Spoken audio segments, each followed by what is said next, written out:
My name's Jarrad. I was diagnosed with stage 4 Hodgkin's lymphoma in 2013. I still remember the day my parents coming in telling me that I had Hodgkin's lymphoma. At first I didn't know what to think. I freaked out and just burst into tears, and I seriously did think it was the end of the world. When I first started chemotherapy, I was seeing a doctor. His name was Dr. Seeley. He was a great doctor. He did help me out a lot. He always gave me good advice and always helped me through. If I had any problems, he'd always help me out and kind of show me what to do. And yeah, he helped out a lot. My name's Greg Seeley. I'm a clinical haematologist. I've been practicing in clinical haematology here on the Gold Coast since 1994. I met Jarrad in March 2013 when he was referred to me with enlarged lymph nodes in his neck. Jarrad received 6 cycles of chemotherapy, which he tolerated generally well.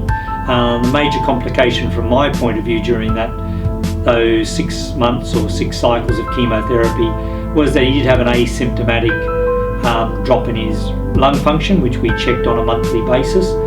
And so during the last 3 cycles we omitted one of the chemotherapy drugs, the bleomycin.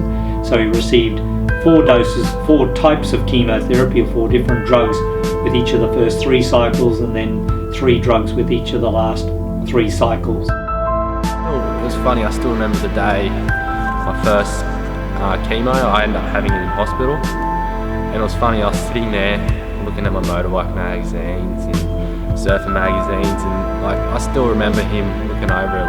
It didn't bother me what he said, but I remember him looking at it and saying, looking at the motorbike magazine, he's like, oh, you might just have to give that a rest. I did give it a rest for a couple of weeks, and then I just couldn't help myself, so I started writing again, and that's what you gotta do. You gotta do things that you love. You can't just sit there and just be depressed. But people get affected differently by the chemo, but yeah, you just have to find things to keep your mind off it and just pretend you don't have it.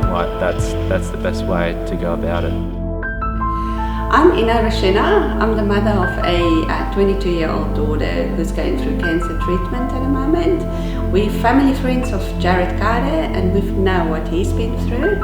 It's tragic for the family, but we all have to be positive, and we know they will get through it. In January this year, I was made aware of this new charity, One Day to Conquer Cancer.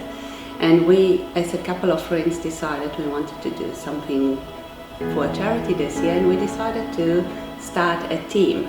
That's how Great Mates was formed.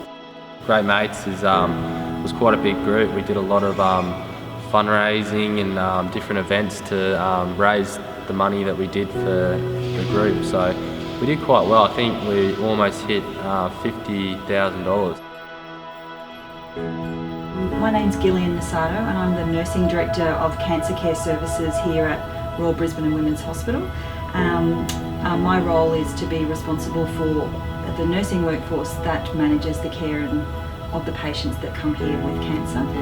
The One Day to Conquer Cancer is a fantastic initiative for us all to participate in. Money raised from that one-day walk will really benefit those of us who work in the facility, from the perspective that we will be able to access those funds to really engage in some fantastic research which will improve patient care and provide better outcomes for our patients.